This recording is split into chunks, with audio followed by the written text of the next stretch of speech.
राम राम दोस्तों। मैं भगवान राम का वंशज अभयवीर आपका आपके चैनल में हार्दिक स्वागत एवं अभिनंदन करता हूं। दोस्तों, आज मैं आपको देवलोक से भी सुंदर भव्य बन रहे प्रभु श्री राम के दिव्य अलौकिक मंदिर के निर्माण कार्यों के विषय में सबसे एक्सक्लूसिव एवं नवीनतम जानकारी प्रस्तुत करूंगा। 16वीं सदी में प्रभु श्री राम के मंदिर की रक्षा के लिए अपने प्राणों का बलिदान देने वाले हजारों शूरवीरों के प्रतीक इस चैनल में प्रभु श्री राम की आत्मा का वास है। और जहां आत्मा का वास होता है वहां परमात्मा की अपार कृपा दृष्टि अवश्य प्राप्त होती है। अतः इस चैनल से पूरी आत्मीयता एवं श्रद्धा भक्ति भाव से जुड़ें और कमेंट बॉक्स में पूरी आत्मीयता से जय श्री राम जरूर लिखें। प्रभु श्री राम के मंदिर के प्राण प्रतिष्ठा कार्यों में अब केवल 17 दिन का समय ही शेष बचा है और जल्द ही निर्माण कार्यों को अंतिम रूप प्रदान किया जा रहा है।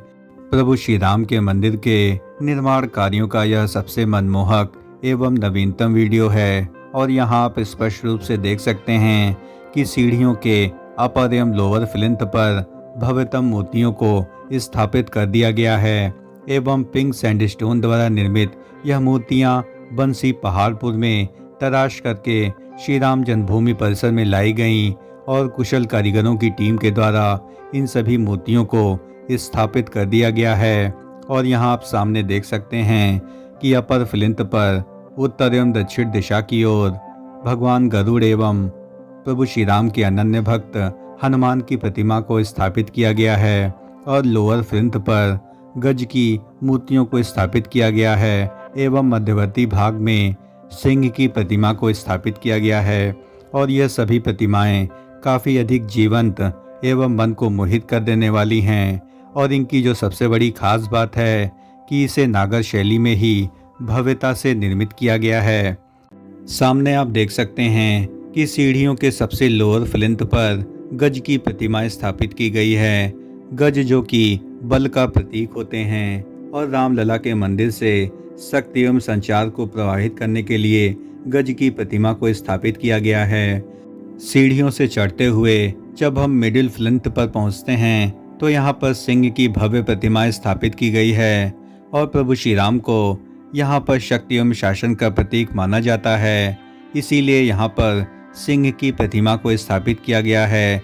जिस प्रकार से जंगल में शेर राजा होता है उसी प्रकार से रामलला के आगे कोई भी बड़ा नहीं हो सकता है। यह शेर की प्रतिमा के जरिए प्रदर्शित किया गया है। और जब हम सीढ़ियों के सबसे ऊपरी भाग यानी अपर फ्लिंथ की ओर बढ़ते हैं तो यहाँ पर प्रभु श्री राम के अनन्य भक्त हनुमान जी की आदमकद मूर्ति स्थापित की गई है और यह काफ़ी अधिक जीवंत एवं भव्यता से निर्मित की गई है। और इसके दूसरी ओर भगवान गरुड़ की भव्यतम प्रतिमा स्थापित की गई है। और भगवान गरुड़ जिन्हें विष्णु की सवारी माना जाता है वह प्रभु श्री राम के अनन्य भक्तों का स्वागत करते हुए दिखेंगे। और यह सभी सिंह द्वार के ठीक सामने भगवान हनुमान एवं भगवान गरुड़ की मूर्तियों को स्थापित किया गया है। और इन मूर्तियों को यदि आप ध्यानपूर्वक देखेंगे तो यह सभी मूर्तियाँ पिंक सैंडस्टोन द्वारा भव्यता से निर्मित की गई हैं। और इस पर जो अद्भुत तराशी एवं नक्काशी है वह सभी राम भक्तों के मन एवं हृदय को स्पर्श कर लेने वाली है। और इन सभी पिंक सैंडस्टोन से निर्मित मूर्तियों को राजस्थान के भरतपुर के बंसी पहाड़पुर के बेहतरीन पत्थरों द्वारा इसकी तराशी की गई है। और यह सभी तराशी कार्य भरतपुर में ही संपन्न किए गए हैं और वहां से इन प्रतिमाओं को अयोध्या ला करके सीधे श्री राम जन्मभूमि परिसर में लाया गया और सीधे इसको कुशल कारीगरों की टीम के द्वारा राम मंदिर की फ्लिंथ की दीवारों पर स्थापित कर दिया गया। और इन सभी मूर्तियों में मुख्य रूप से प्रभु श्री राम के अनन्य भक्त हनुमान जी, गज एवं गरुड़ देव की मूर्तियां मुख्य रूप से हैं। और गरुड़ देव की मूर्ति यदि आप ध्यानपूर्वक देखेंगे तो आपका मन काफ़ी अधिक प्रफुल्लित हो जाएगा, क्योंकि यह मूर्ति रात में काफ़ी अधिक खूबसूरत एवं दिव्यतम रूप में दिखाई पड़ती है। और भगवान गरुड़ का यह अद्भुत स्वरूप सभी राम भक्तों के मन एवं हृदय को स्पर्श कर लेने वाला है, क्योंकि इस प्रकार की प्रतिमा का निर्माण कार्य हमने आज तक किसी भी मंदिर में नहीं देखा कि इस प्रकार की मूर्ति मानो जीवंतता का प्रतीक है। और ये मूर्तियाँ इतनी बारीक तराशी से बनाई गई हैं कि मानो यह जीवित हो उठेंगी। और यह नागर वास्तुशिल्प की सबसे बड़ी विशेषता मानी जाती है, क्योंकि यहाँ पर जीवंतता के साथ साथ बारीकी को भी विशेष तौर पर महत्व प्रदान किया जाता है।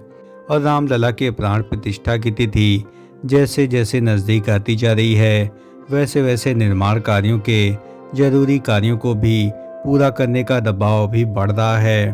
और निर्माण एजेंसी का दावा है कि पूर्व निर्धारित कार्यों को अधिकांशतः पूर्ण कर लिया गया है और फिनिशिंग का काम अभी श्री राम जन्मभूमि परिसर में तेजी से संपन्न किया जा रहा है और इसे विगत 3 से 4 दिनों में पूर्ण कर लिया जाएगा।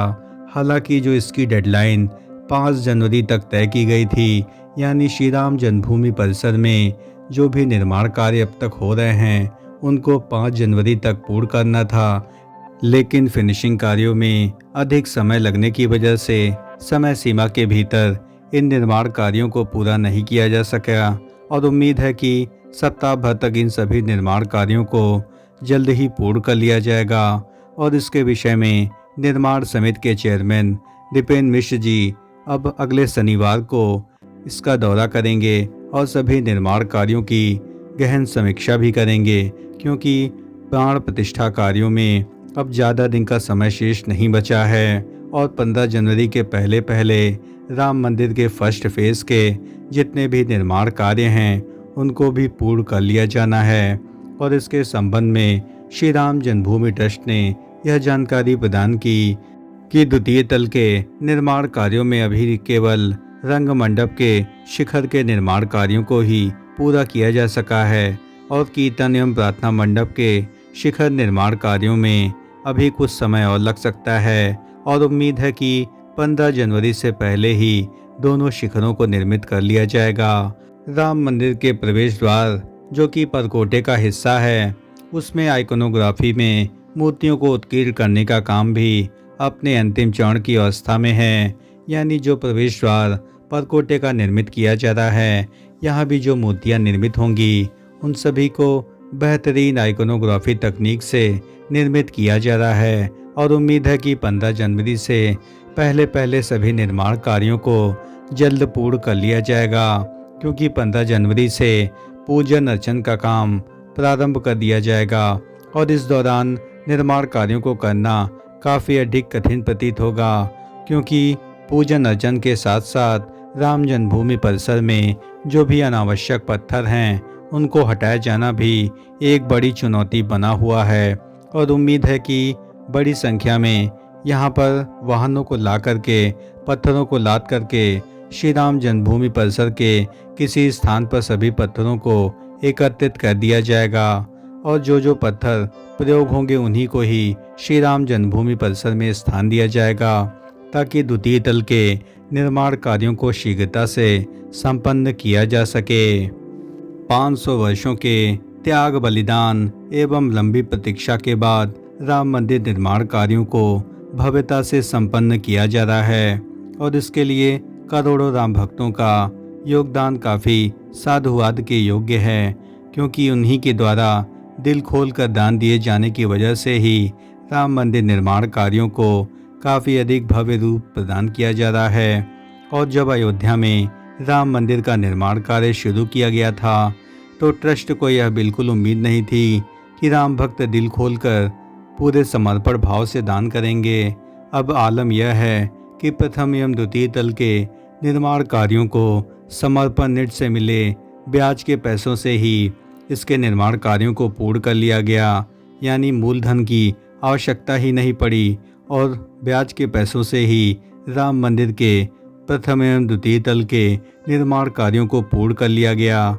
राम मंदिर निर्माण कार्यों में यह भी बात सामने आई है कि ट्रस्ट ने देश दुनिया के 11 करोड़ लोगों से 900 करोड़ रुपए जुटाने का लक्ष्य रखा था, तो लक्ष्य से करीब 4 गुना ज़्यादा रकम रामलला को दान स्वरूप मिल गए और जिसका परिणाम यह रहा कि करीब 3200 करोड़ रुपए समर्पण निधि के रूप में आए और उसके ब्याज से ही प्रथम एवं द्वितीय तल के निर्माण कार्यों को पूर्ण कर लिया गया है।